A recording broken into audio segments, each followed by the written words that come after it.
कि तुम्हारे फाइल में जो गांव हैं उनके मौसम गुलाबी हैं, यह आंकड़े झूठे हैं और ये जो दावे हैं वो किताबी हैं। पूछते हैं क्या भाई कौन जात हो, कहता है दलित साहिब।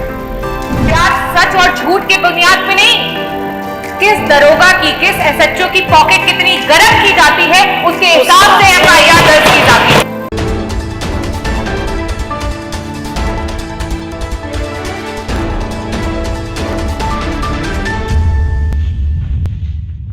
इस सदन और इस सरकार से जनता यह भी नहीं कह सकती कि जो वादा किया वो निभाना पड़ेगा और जनता का पैसा चुकाना पड़ेगा। अध्यक्ष जी, पहले सत्र में मुख्यमंत्री जी आते हैं और कहते हैं कि हमारी विधायक निधि को उन्होंने बढ़ा दिया, और जब आज हमारा द्वितीय बजट सत्र चल रहा है वहां पे हमारे आदरणीय वित्त मंत्री जी कहते हैं कि वो तो सिर्फ और सिर्फ एक घोषणा थी, समय तो सुनिश्चित किया ही नहीं गया। तो आदरणीय अध्यक्ष महोदय, उसी प्रकार से ये जो अभिभाषण हुआ, ये जो बजट प्रस्तुत हुआ, इन्वेस्टर समिट मीट जो 2018 में हुआ और 2023 में हुआ, ये सब की सब घोषणाएं हैं और जनता ये जान रही है कि इसका समय अभी तक सुनिश्चित नहीं हो पाया है।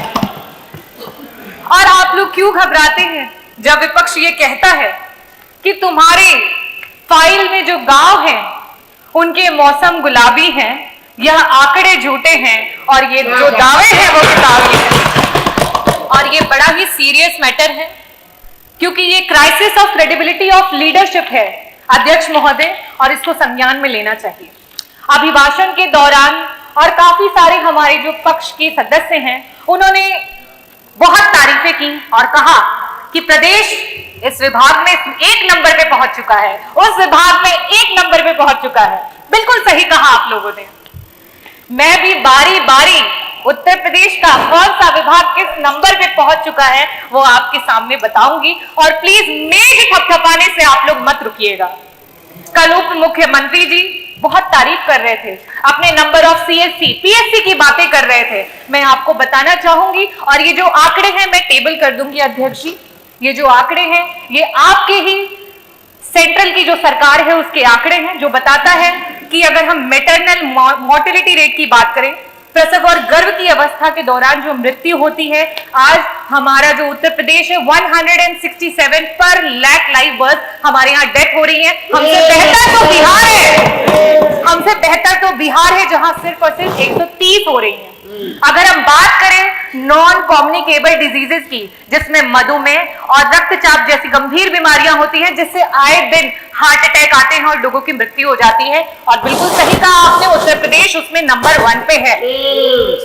अगर हम बात करें सीएससी और पीएससी की, तो नंबर ऑफ सीएससी पीएससी तो कम है ही है, लेकिन साथ ही साथ कम doctor, less than 50% of doctors में भी हम नंबर 1 है। अगर हम बात करें पीएससी और सीएससी पे मूलभूत सुविधाओं की, अगर हम बात करें ईसीजी मशीन की, जिससे कि क्विक आप कम से कम ये पता कर सके कि वो मायोकार्डियल इंफार्क्शन का पेशेंट है, और उसको एक इमरजेंसी मेडिसिन दे करके 45 मिनट हाथ में अगर रख करके उसे एक हायर रेफरल सेंटर पे भेज सके। आज हमारे पास ईसीजी की भी सुविधा उपलब्ध नहीं है और हम नंबर 1 पे। अगर हम एमआरआई मशीन की बात करें तो हमारे पास लाइब्रेरी में भी यहां तक ये इंफॉर्मेशन नहीं है कि किन किन जनपदों में और सरकार के द्वारा कहां कहां एमआरआई उपलब्ध है, और हम नंबर 1 पे। सरकार बात करती है पिछड़े और दलित के हक की और सम्मान की, और जब जाति जनगणना की बात आती है तो सर पे पैर रख करके भाग जाती है। आज जब विपक्ष ने बात उठाई कि जाति जनगणना करवानी चाहिए, तो आदरणीय मंत्री जी कल वहां बैठे थे और कह रहे थे कि बिहार की आप बातें करते हैं, बिहार तो बड़ा ही खराब है, बिहार में ये होता है वो होता है। बिहार अगर खराब है और उसके बावजूद भी अगर दलित और पिछड़ों का सम्मान कर रहा है, तो आप क्यों धर्म की राजनीति कर रहे हैं? आप क्यों नहीं सम्मान कर रहे हैं दलितों और पिछड़ों का? आप सिर्फ चुनावी दौरान में आपके कार्यकर्ता जो हैं वो जाते हैं ग्राम सभाओं में और दलित बस्तियों में, और मैं बताती हूँ क्या बातें होती हैं। पूछते हैं क्या भाई कौन जात हो, तो कहता है दलित हूं साहिब। कहते हैं अरे नहीं नहीं किसमें आते हो, तो बेचारा दुख का मारा कहता है आते हैं साहिब गाली में आते हैं, गंदी नाली में आते हैं और अलग की हुई थाली में आते हैं साहिब। तो कहता है हम तो सोचे तुम हिंदू में आते हो। बोले आते हैं ना साहिब, लेकिन सिर्फ और सिर्फ आपके चुनाव में। और आप हक की बात करते हैं। आपके एनसीआरबी के आंकड़े बता रहे हैं कि आपके प्रदेश में सबसे ज्यादा एससी और एसटी कम्युनिटी पे जो है वो क्राइम्स हुए। आज कानून व्यवस्था की बात पर पीठ थपथपाई जा रही है और एनसीआरबी के आंकड़ों को बताया जा रहा है। मैं आपसे ये कहना चाहती हूं, आपकी जो जीरो टॉलरेंस अगेंस्ट क्राइम की जो सरकार है वो सिर्फ और सिर्फ ढकोसलेबाजी है। एफआईआर सच और झूठ के बुनियाद पे नहीं, किस दरोगा की, किस एसएचओ की पॉकेट कितनी गर्म की जाती है उसके हिसाब से एफआईआर दर्ज की जाती है।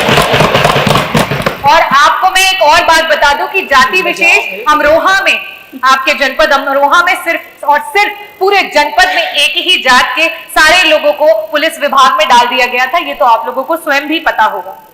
और आज थानों पे चाहे कोई भी केस हो, चाहे वो अपहरण हो, चाहे वो चोरी हो, चाहे वो बलात्कार हो, चाहे उत्पीड़न हो, चाहे मर्डर हो या कोई भी जमीनी कोई केस हो, हर चीज का रेट आपकी सरकार में फिक्स करके रखा हुआ है। और उत्तर प्रदेश में अगर महिला उत्पीड़न की बात करें तो मैं एनसीआरबी का ही आंकड़ा आपको बताती हूं कि पर लाख विमेन में 51 महिलाएं हैं जो उत्तर प्रदेश में उत्पीड़न और क्राइम का शिकार हो रही हैं।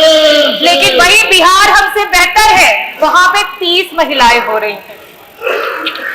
कन्विक्शन की रेट पे आप कहते हैं कि हम बहुत सारे लोगों को कन्विक्ट कर रहे हैं, लेकिन आप जिस चीज पे खुश हो रहे हैं जरा देखिए कि आपसे प्रदेश और भी हैं जो कन्विक्शन रेट में आपसे भी बेहतर है।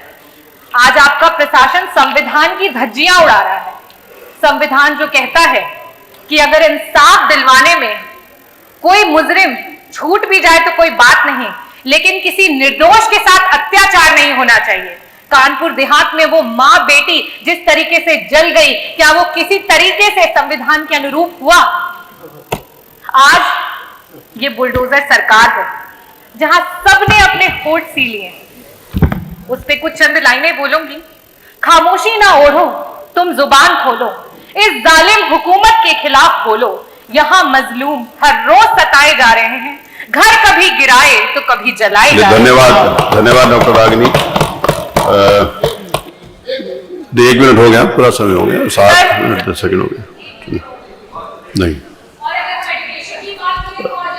श्रीमती रजनी तिवारी, धन्यवाद। मुझे लग रहा था आप बिहार में भाषण दे रही हैं। मेरी बात सारी करनी चाहिए लेकिन समय की सीमा। चलिए, तो उत्तर प्रदेश जो है वो बाकी प्रदेशों से स्टेट और नेशनल लेवल दोनों में नीचे है। और मैं लास्ट में बोलना चाहूंगी माननीय अध्यक्ष जी, आप